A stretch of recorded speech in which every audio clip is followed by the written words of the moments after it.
Thank you very much, David, and thank you to all three speakers. I think it's very early there, David, isn't it? It looks very dark behind you. So we appreciate you getting up early for us. It's a bit early. You look a bit bleary-eyed now, I'm looking again. We've got 10 minutes or so for questions, and I think we've got some roving mics somewhere.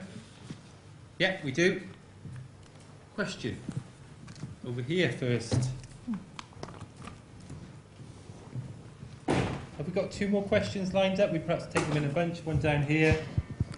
Any more? And one over here. Okay, we'll take those 3 first and then we'll come back. Hi there, I'm Rachel Marshall from Shelter Cymru. I saw Duncan speak at the Voice Social Enterprise Conference a few years ago now, and I've been absolutely amazed to hear about your progress this morning.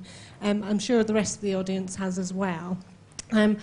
I have seen your products when I've gone to London on the shop shelves, but I've never seen them in Wales.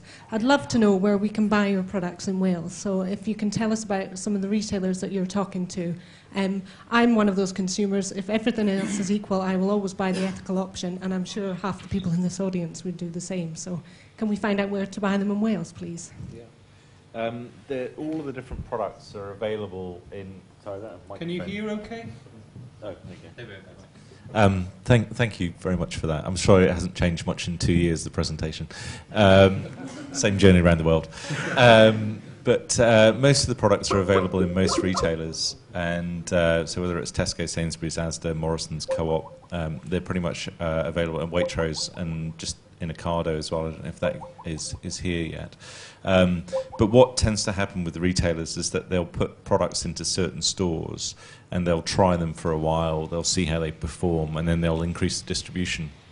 So in the case of things like eggs, that went into Tesco's in 2,000 stores on day one.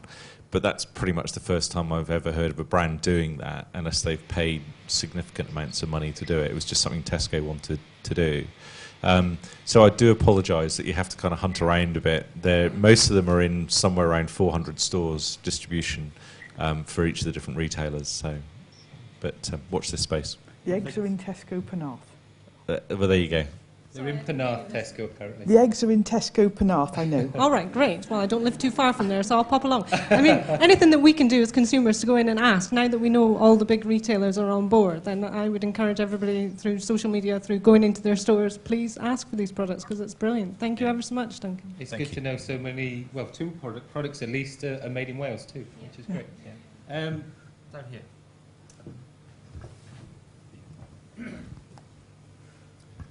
Hi, my name is Mike Miles, and my question is directed to Duncan, if you don't mind. I've sort of deliberately come here today to talk to you.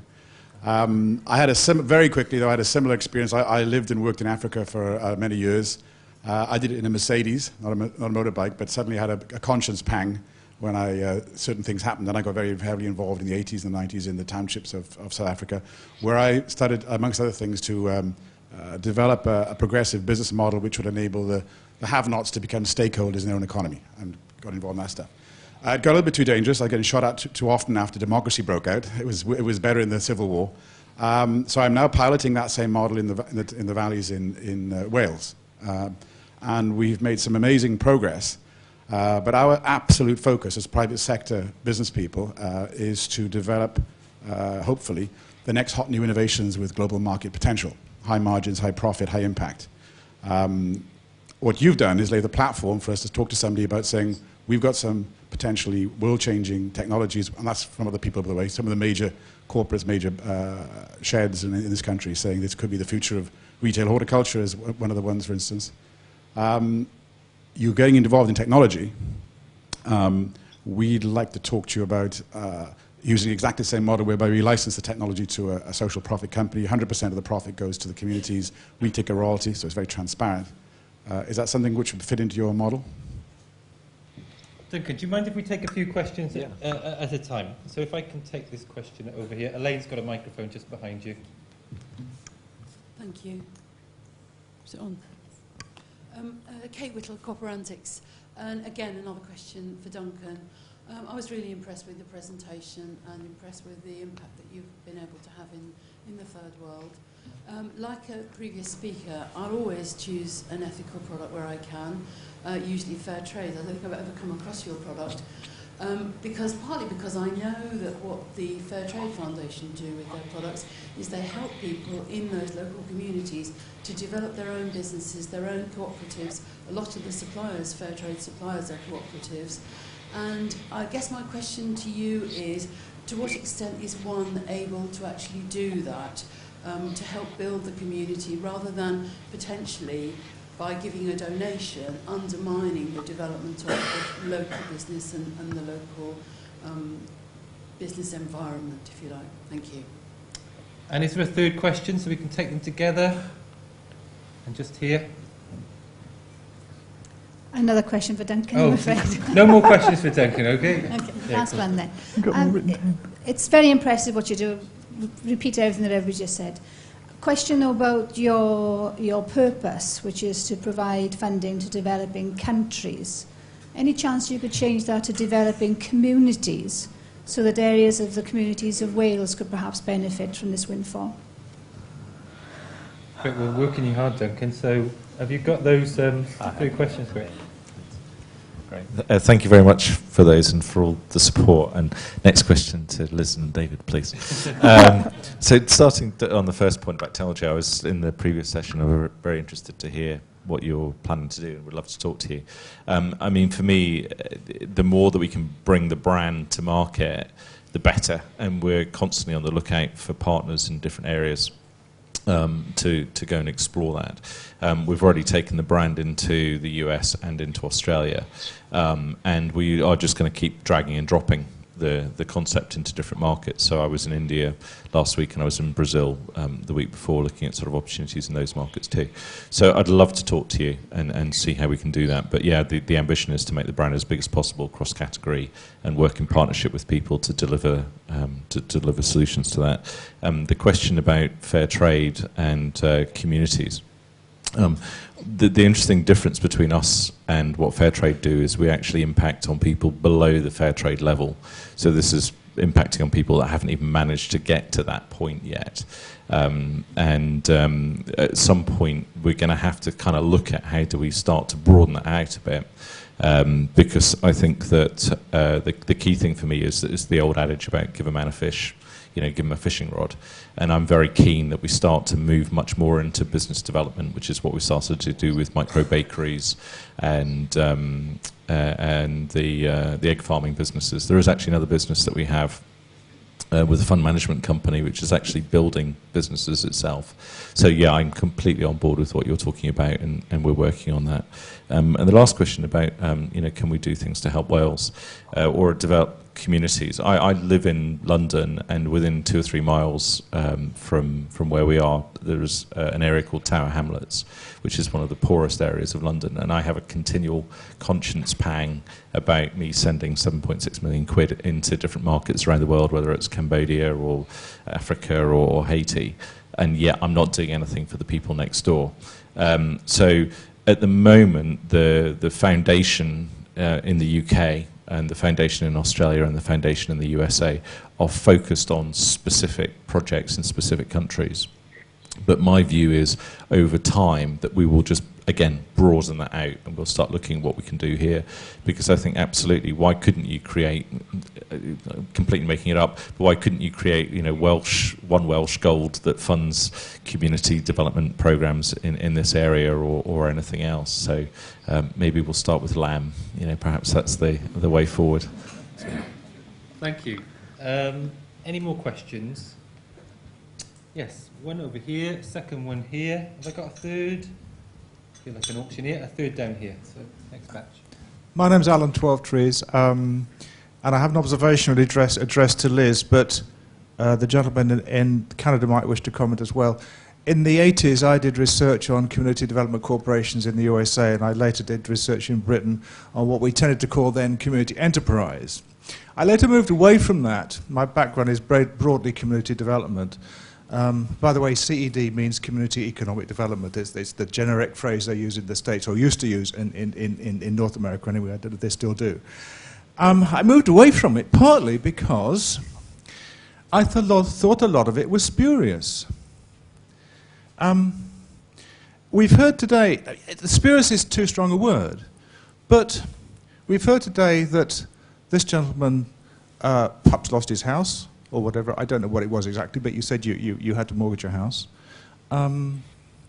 We heard also that, you know, quite a lot of new businesses fail. How many new businesses fail, I don't know, but I mean, the emphasis tends to be on startups in many respects, and startups are very risky. With great respect, Liz, your talk presented the good side. I think everybody knows who's close to the grassroots that a lot of this is actually very risky. And I just think we need, and you won't wish to, I'm sure you wish to comment on this, and you may want to disagree completely, and maybe things have got easier now because I haven't been in that field for probably 15 years. But I think we just need to kind of temper the euphoria with the fact that this can be highly problematic. People can start up and get extremely burnt. Also, I think the idea of expecting young people with very little life experience to go into community enterprise is also problematic. You need very high-level skills. You need to be prepared to take risks, and it seems to me you need to combine this kind of the kind of fire in the belly which the voluntary sector people have to make a better world with business skills. And I think that's actually quite rare. So I'm not saying we don't go ahead with this, but I think it is much more problematic than has broadly come across here. I'd like some comments, obviously. Perhaps from the gentleman in the States, first of all, I don't know, and then Liz, perhaps. Great, well, we'll take the second question first, and then we'll come back with the answers. Ebony, we'll take a question first, if that's okay, from the lady in the red scarf. Hi, I'm Pat Smell from Paddlebrook Arts, a yet-to-be social enterprise, but we're nearly there now. My question fits very nicely with that. I wanted to ask David in Canada about the 1 in 13. I'm interested in particularly in young people, including those up to, say, under 30, and the fact there's so few of them with us here today. But I think that 1 in 13, say, to take an example, would be someone who actually could go out and make their own job. And I don't mean go and get a handout from someone else to do it. I mean to find the ways and means to make their own job by setting up an enterprise, or in effect just by doing some of those things that a lot of the social entrepreneurs around here will have done when they were young. So what I wondered was, in Canada, have you got any good examples of how you get the younger people involved and engaged in social enterprise without it being a handout? No problem with hand-ups, but not handouts. Great. And the third question was over here. Elaine's got a microphone coming your way. Thanks. Okay, my name is Natasha from Breaking Barriers Community Arts. It occurs to me that social enterprises have a story to tell other than just selling goods. What advice would you give to social enterprises and entrepreneurs on how best to communicate their stories? Great, okay. So, David, if I could ask you first to respond perhaps to all three questions, then I'll come back to Liz. Yeah, and I want to really, like the first question on the risk factors, and I have a similar background to the person who asked the question, worked in the U.S. in the 70s and 80s in community economic development. It's part of one of the reasons that the organization that I work with, Enterprising Nonprofits, our primary purpose is really working with the nonprofit sector to help them get ready to go into business. We spend lots of time helping them understand, you know, what is this business idea they have feasible in the marketplace, and is that business idea also going to help them achieve their social purpose?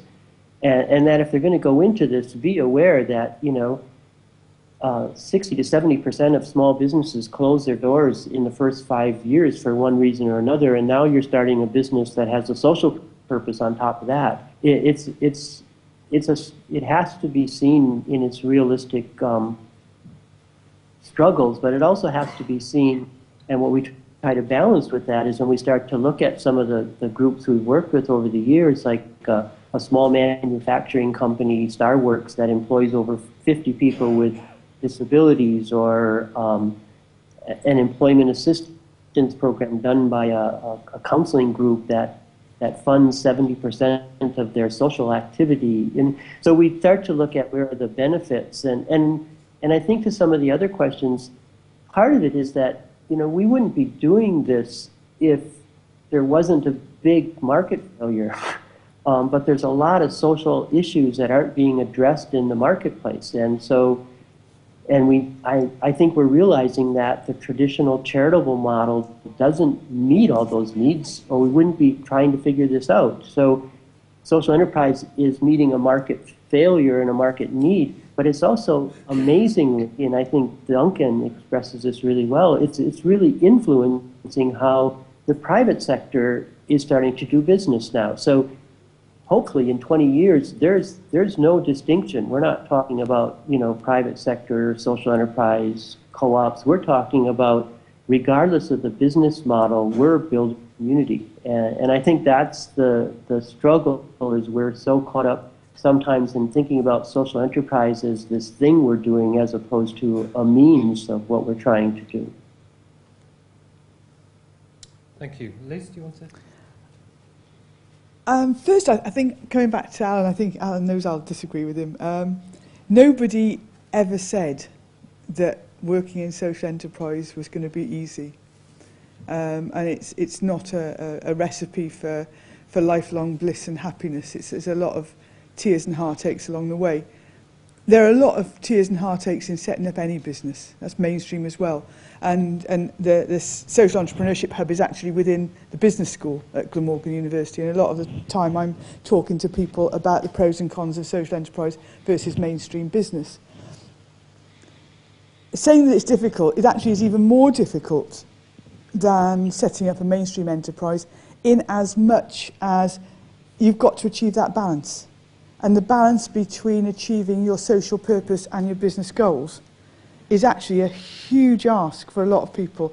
Either you go down the route of being sort of semi-voluntary sector organisation and a focus mainly on your social mission, or you can veer up towards the business goals and start to forget your social purpose. That is a huge problem for a lot of people, particularly when they're going through growth phases of social enterprise, to try and get a handle on. So there are all those considerations, but I really would veer away from being a doom merchant. I think that there are so many talents out there. I spend a lot of time talking to young people who have got so many ideas. Ideas is not the problem, but helping them to find their way forward to making it happen. And I suppose the first thing, coming back to question 3, is one piece of advice. When you're actually saying, I've got this really good idea, how can I make it happen? Your first question should not be, where can I get funding? Your first question is, how can I make it happen? Funding might be part of that, but it's more important to actually look at your whole business model and whether or not it's going to be sustainable. So I definitely come from a bit of the hard-nosed business background and have some very interesting conversations with my colleagues in the humanities side. But we are talking business here, and a bit more difficult, but eminently more satisfying at the end of the day. Great. Duncan, I don't know if you want to say anything else. We're going to have to close for questions now because it's lunchtime. I need to say.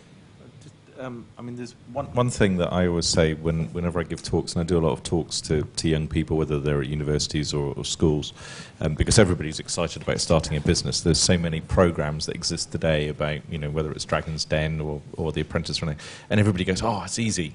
And to Liz's point, it's absolutely bloody not. It's like trying to run a business with one hand tied behind your back. And so I always say to people, you know, be prepared to lose everything. Be prepared to give up, 2 years of your life working 18 hours a day, 7 days a week. And if you can cope with that, then go and start your business. But the other thing I always say to people at the end of a conference is that I'm always around for a coffee. If people want to come and see me for half an hour, come and chat something through, I will always try and find the time to do that. Admittedly, London's a bit far away from where we are today. But I think as a group of people, offering that support, mentorship, however you define that, to people that want to start social enterprises is really important. whether you're a naysayer or pro-it or anything else, because people just need advice and they need support. And actually giving up half an hour to somebody once a month for a coffee is something that we can all do, and I think we should support people in that. So. Thank you. Well, thank you to all three speakers for a very interesting and stimulating discussion and presentation. So.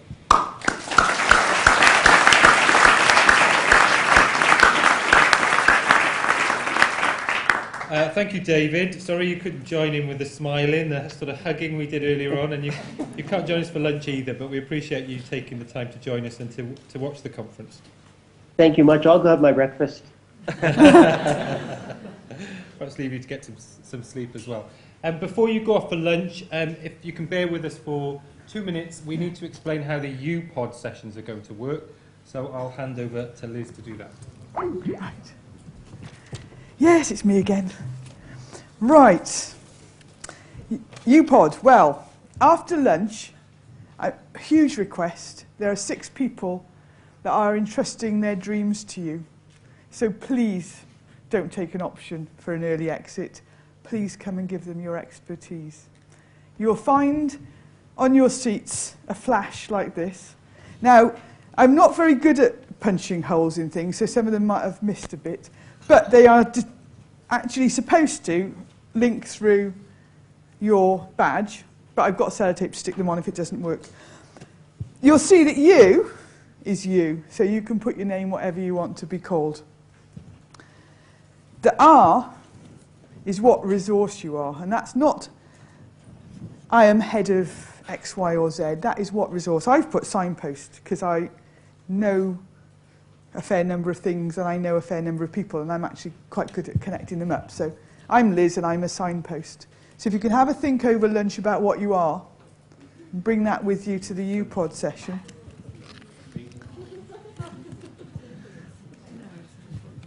In that hour, it's all about helping these people's ideas take flight.